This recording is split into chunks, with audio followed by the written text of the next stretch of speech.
chunki mers tursiy mers tursiy haqida ma'lumot beraman sizlarga. Mers tursiy bo'lmas ekan. Mers tursiy kiysangiz momishingizni o'rtasida ichiga kirib qolar ekan. Keyin har minutda bunaqa qilib turishingizga to'g'ri kelar ekan. Bunday o'tirganimda kirib qoladi. Ko'timdan olaman, bunaqa qilaman, bunday tortaman. Tag'im bunday o'tirsam kirib qoladi. Hali ip orasiga, hali momishdagi orasiga kirib ketadi. Oldidan bunday qilib tortaman. Qiyin ekan. Mers tursiy kiyadiganlar oson emas ekan. Qiyin ekan mers tursiy kiyish. Bunaqa qilib oldidan bunday qilib turasiz ekan. Mana shunday qilib turasiz ekan. Keyin orqadan ham bunday kirib qolar ekan-da ot ichiga. Qiyin ekan. Eng qizig'i unga olves qo'ya olmas ekansiz. Qiyin.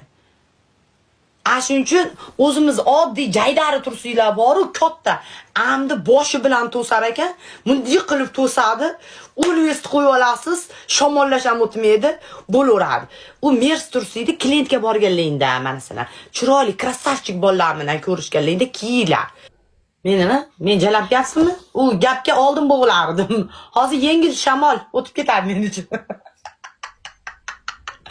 Oldin bo'g'lardim, efirlarni o'chirib olib, nimaga meni jalab deyishyapti derdim. Hozir bitta yengil shamol, u gaplar menga ta'sir qilmay qolgan. U